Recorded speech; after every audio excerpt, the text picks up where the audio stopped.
Hello students, we are going to discuss third number second of class 9th। आज हम लोग प्रमेय number 2 कक्षा 9 की जो वृत्त का सर्कल टॉपिक चल रहा था उसका प्रमेय नंबर 2 के बारे में आज हम लोग डिस्कस करेंगे। इसको हम लोग प्रूफ करेंगे, फिर से रिलेटेड एक दो क्वेश्चन देखेंगे। तो देखिएगा थ्योरम हमारी जो है, पहली वाली थ्योरम हमने क्या कराया था आपको शायद याद हो, पहले वाले लेक्चर में मैंने आपको बताया था। उसमें हमने कहा था कि a line a perpendicular line to passing to the center of the circle is bisect of the chord। एक लंब रेखा जो वृत्त के केंद्र से होकर जाती है, एक लंब रेखा जो वृत्त के केंद्र से होकर जाती है वृत्त की जीवा को समद्विभाजित करती है। यानी वहां पर एक लंब रेखा खींची जाती थी जो केंद्र से होकर जा रही थी, परपेंडिकुलर लाइन ड्रॉ करनी होती थी जो सेंटर से होकर जाती थी और कॉर्ड को क्या करती थी, बाइसेक्ट करती थी।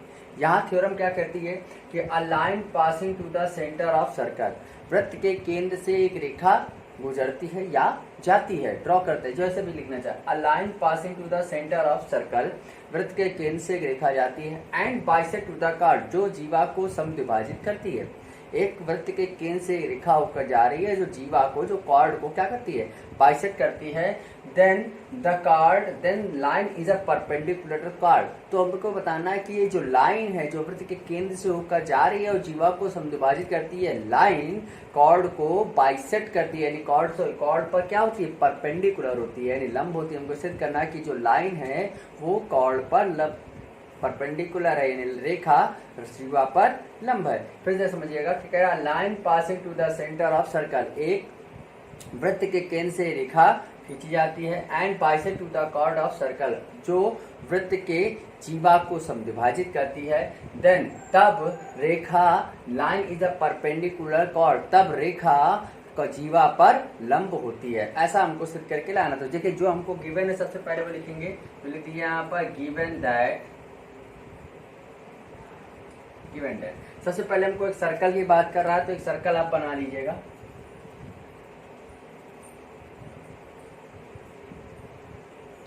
ये मेरे पास सर्कल होगा जिसका सेंटर हमने ओ मान लिया। तो गिवन क्या है, सी ब्रैकेट में ओ आर। आपको मैंने बताया था सी फॉर सर्कल होता है, ओ फॉर सेंटर होता है, आर फॉर रेडियस होता है। यानी ये सी है, वृत्त है जिसका केंद्र ओ है और त्रिज्या आर है। त्रिज्या आपको मैंने बताया था, रेडियस क्या होता है कि distance between locus point and fix point is always constant. जो लोकस पॉइंट लोकस पॉइंट को हम लोग क्या बोलते हैं, बिंदुपथ बिंदु, और फिक्स पॉइंट को क्या बोलते हैं, स्थिर बिंदु और बिंदुपथ बिंदु के बीच की जो दूरियां होती हैं वो हमेशा क्या होती है, स्थिर होती है, नियत होती है, कांस्टेंट होती है, समान होती है। इसी को हम लोग क्या बोलते हैं, रेडियस बोलते हैं, यानी त्रिज्या बोलते हैं। ठीक है, तो हमारे रेडियस हो गई जिसकी लेंथ हमारे पास हमेशा इक्वल रहेगी, हमेशा बराबर रहेगी, चाहे जहां वो मूव करेगा। लेकिन हमारा जो रेडियस होता है सर्कल का वो हमेशा क्या होता है, इक्वल होता है, यानी हमारी वृत्त की जो त्रिज्या होती है हमेशा बराबर होती है। तो हमको सर्कल दिया गया है। फिर आपको क्या दिया गया है, कॉर्ड। कॉर्ड को हम लोग क्या बोलते हैं हिंदी में, जीवा। तो हमको एक जीवा दी गई, जीवा का नाम ले लो भाई।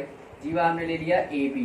तो देखो जीवा क्या होती है, मैंने आपको डिफिनेशन लिखा है। जीवा क्या होती है, a two locus point joining to the line, a two locus point joining a line is called chord. यानी दो बिंदुपथ बिंदुओं को मिलाने वाली रेखा, दो बिंदुपथ बिंदुओं को मिलाने वाली रेखा जीवा कहलाती है। Which not passing to the centre, जो वृत्त के केंद्र से होकर नहीं जाती। Which not passing to the centre, जो वृत्त के केंद्र से होकर नहीं जाती है। तो जीवा हमारे पास कौन सी आ गई, ए बी।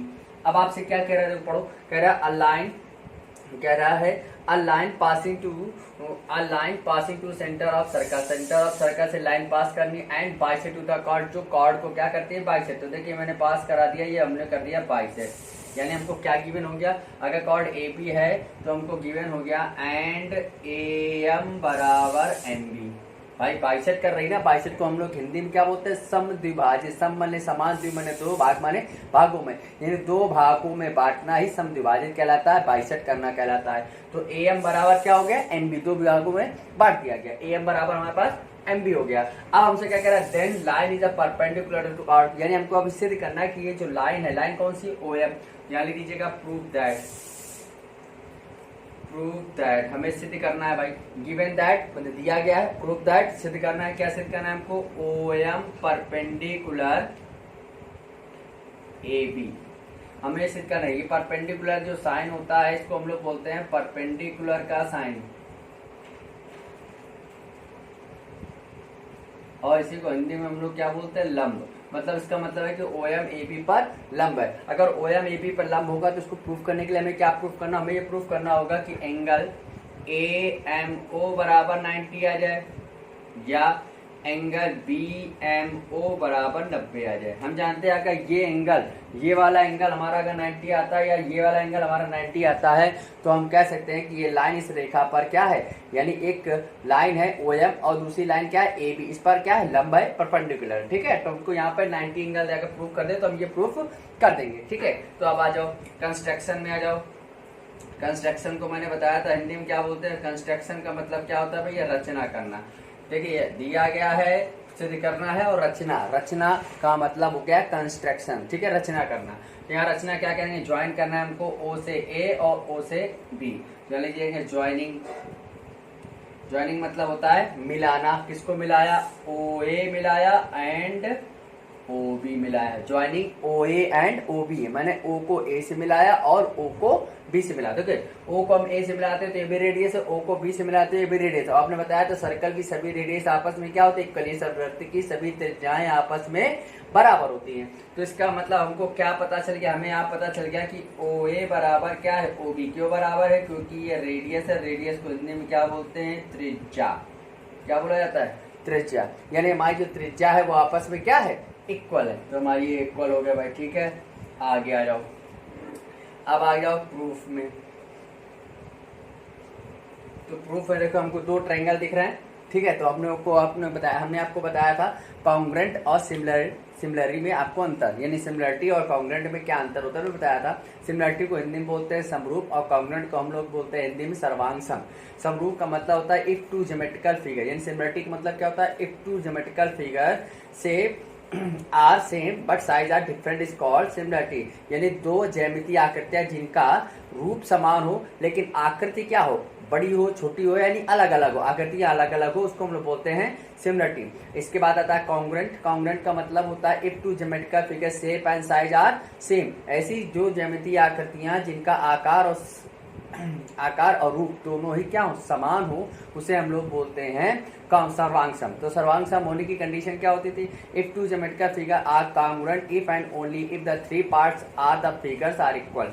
यानी किसी भी ज्यामितीय आकृति की अगर सर्वांग-सम है तो उनकी तीन भुजाएं यानी तीन भाग आपस में बराबर होने चाहिए। यानी दो अगर ज्यामितीय आकृति आपने ली है तो उनके तीन पार्ट आपस में इक्वल होने चाहिए। अगर तीन पार्ट आपस में इक्वल होते हैं तो ऐसी आकृतियों को, ऐसी शेप्स को हम लोग क्या बोलते हैं, कॉन्ग्रुएंट बोलते हैं। यानी ऐसे ज्योमेट्रिकल फिगर्स को हम लोग कॉन्ग्रुएंट फिगर्स बोलते हैं। कॉन्ग्रुएंट फिगर्स को हमेशा डिनोट कैसे, तीन पैरेलल लाइन यानी तीन समांतर रेखाएं खींच दो या दो समांतर रेखा के बीच में एक लहराती हुई लाइन, इसको हम लोग बोलते हैं कॉन्ग्रुएंट के साइन। ठीक है, तो देखिएगा यहाँ पे दो ट्रायंगल आपने टेक कर लिया।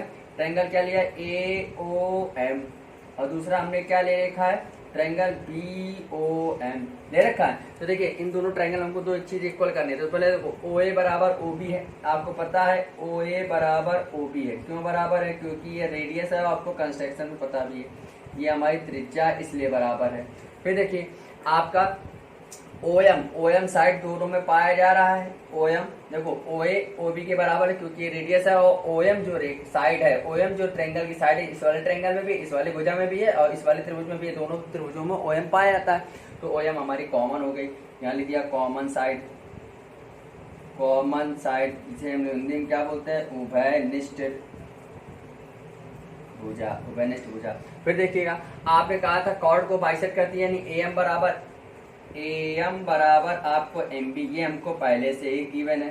देखिए इसके ऊपर लिखा था गिवन दैट, आपको दिया गया था, तो दिया गया ना AM बराबर MB। तो हमको तो इस ट्रायंगल के तीन पार्ट आपस में इक्वल हो गए। इसका मतलब ये दोनों ट्रायंगल आपस में, यानी दोनों त्रिभुज आपस में क्या हो गए, कॉन्ग्रुएंट। कॉन्ग्रुएंट साइन क्या होता है, तीन पैरेलल लाइंस, ये हो गया कॉन्ग्रुएंट। अगर कॉन्ग्रुएंट हो गया तो इसका मतलब ये वाला एंगल इस वाले एंगल के बराबर। कॉन्ग्रुएंट का मतलब होता है अगर दो फिगर आपस में इक्वल होते हैं तो उनके शेप और साइज सब इक्वल हो जाता है, और शेप साइज इक्वल तभी होगा जब सारे एंगल और सारी भुजाएं भी आपस में क्या हो, बराबर हो। इसका मतलब ये वाला एंगल इस वाले एंगल के बराबर, तो एंगल का नाम क्या था, AMO बराबर क्या आ गया, BMO आ गया। लेकिन हमको बराबर थोड़ी प्रूफ करना था, हमें प्रूफ करना था इन एंगलों की वैल्यू कितनी आनी थी, 90। हमको यहाँ वैल्यू इसकी क्या प्रूफ करनी, 90। तो लिखेंगे वी नो दैट, हम जानते हैं वी नो दैट, हम जानते हैं। आ straight line makes always angle 180, एक सरल रेखा हमेशा 180 अंश का कोण बनाती है। एक सरल रेखा हमेशा कितने अंश का कोण बनाती है? 180 अंश का। आ straight line is always makes angle is 180, एक सरल रेखा हमेशा 180 अंश का कोण बनाती है। तो देखो ए ओ बी, अगर ए ओ बी देखें, देखो यहाँ पर लिखा है ए, ये लिखा है एम, ये लिखा है बी, तो ए एम एक स्ट्रेट लाइन है और इसका ये जो एंगल होगा वो कितना होगा? 180 होगा। यानी एंगल का नाम क्या? We not that. हम जानते हैं ए एम बी बराबर कितना अंश का होगा? 180 अंश का होगा। अब देखो इस ए एम बी में एक लाइन ऐसे कट की गई है, देखो कट की गई ना, तो इसमें दो एंगल बन गए, एक ये एंगल बना और एक ये एंगल बना, तो इसका नाम क्या था? A M O. तो लिख दिया angle A M O plus angle B M O बराबर कितना आ गया? 180। आया भाई, दोनों एक एंगल हो गया ए एम ओ, दूसरा हो गया बी एम ओ, दोनों को जोड़ेंगे तो क्या बन जाएगा? A M A. बन जाएगा नहीं बन जाएगा? आप देखो ये दोनों एंगल तो आपस में इक्वल है, आपने अभी प्रूफ किया, देखो ये प्रूफ किया है दोनों इक्वल है। तो आप यहाँ क्या करेंगे? इसको मान लीजिए क्वेश्चन नंबर फर्स्ट, तो समीकरण 1 से, लेकिन बाई क्वेश्चन फर्स्ट आपको देखो बी एम ओ की जगह हम क्या ए एम ओ लिख सकते हैं? तो ए एम ओ यहाँ पहले से ही एक है ए एम ओ, और बी एम ओ की जगह बी एम लोग क्या लिख सकते हैं? ए एम ओ बराबर कितना आया? 180। कितने ए एम ओ हो गए? 2 हो गए, तो एंगल ए एम यहाँ क्या आ जाएगा? ए एम ओ बराबर 180। आया कि नहीं यार? अब देखो हमारे पास ये एंगल आपका 180, एंगल ए एम ओ बराबर हमारे पास कितना आ गया? 180 आ गया। आ गया ए एम ओ बराबर यहाँ पर 180 आ गया। अब देखो यहाँ 2 है तो उसे काट देंगे, कितना आएगा आपके पास? 90। तो हमको यहाँ क्या मिल गया? हमें मिल गया एंगल ए एम ओ बराबर 90। देखो हमको 90 मिल गया, 2 से काटने पर 90 बचता है, तो इसका मतलब हमने प्रूव कर दिया कि ओ एम ए बी पर क्या है? परपेंडिकुलर है, लंब है।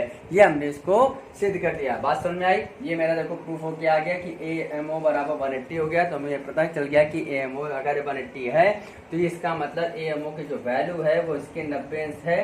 तो ये लाइन इस रेखा पर क्या हो गई? लंब हो गई। ये हम लोगों ने प्रूफ कर दिया। समझ में आया? थ्योरम समझ में आई कि नहीं आई? यही आपका कॉन्सेप्ट है इसका, थ्योरम का थ्योरम नंबर 2 है। ठीक है, एक बार इसको अपने मन से फिर से अपने मन से कॉपी में लगाइएगा। चलिए इससे रिलेटेड क्वेश्चन देख लीजिए। जैसे जब क्वेश्चन लिखा हुआ है इन फिगर चित्रानुसार ए एम बराबर, देखो ए एम बराबर क्या है? एम बी आपको दे रखा है, एंड ए ओ एम ये वाला एंगल हमको कितना दे रखा है? 30। ये हमको 30 दे रखा है। तो कह रहा है find the value of O A M, हमको ये वाले एंगल की वैल्यू आपको फाइंड करके लानी है। ठीक है, तो देखिए यहाँ पर ए एम बराबर एम बी, तो अभी आपने थ्योरम पढ़ी थी आई थी, कोई लाइन किसी कॉर्ड को बाइसेक्ट करती है, यानी 2 बराबर भागों में बांटती है, तो वह लाइन उस कॉर्ड पर क्या होती है? परपेंडिकुलर होती है, लंब होती है। इसका मतलब अगर ए एम एम बी के बराबर है तो ये लाइन कौन सी लाइन? O M. यहाँ पर सो लाइन कौन सी? ओ एम इज परपेंडिकुलर क्या होगी? A B. अगर इसको बाइसेक्ट करती है, इसको मान लेना बाय इक्वेशन फर्स्ट, यहाँ लिखना है समीकरण इक्वेशन नंबर 1। समीकरण 1 से हमें क्या पता चला? अगर ए एम बराबर एम बी है तो ओ एम ए बी पर क्या होगी? लंब होगी, क्योंकि हमने थ्योरम पढ़ रखी है। अगर कोई लाइन किसी कॉर्ड को 2 बराबर भागों में बाइसेक्ट करती है तो वह लाइन जीवा पर यानी कॉर्ड पर क्या होती है? लंब होती है। तो ये लंब हो गया। अगर लंब है तो यहाँ पे एंगल कौन सा आएगा? 90। लिखेंगे सो, तो क्या आ जाएगा? एंगल ए एम ओ बराबर कितना आ गया? 90। तो लिखेंगे ट्रेंगल ए एम ओ इन, तो त्रिभुज ए एम ओ में हम जानते हैं त्रिभुज के तीनों कोणों का योग कितना होता है? 180 अंश। तो क्या आ जाएगा? Angle A M O plus angle A O M plus angle O A M बराबर कितना हो जाएगा? 180। तीनों एंगलों का सम कितना? 180। तो ए एम ओ का मान कितना है? 90। ए ओ एम का मान कितना दे रखा है? 30। ये हमको निकालना है, तो आप इसी तरह से निकाल लेंगे। यहाँ तो 180 आ गया। देखो कितना आएगा? ये आ गया 120 आएगा। 120 30 90 90 90 और 30 कितना हो गया? 120 180 से माइनस कर देना, तो क्या आ जाएगा? 60। ये आपका आंसर हो गया। बस समझ में आए? इससे रिलेटेड क्वेश्चन हम लोग ऐसे सॉल्व करेंगे। नेक्स्ट थ्योरम और सम्स आपको नेक्स्ट लेक्चर में। धन्यवाद।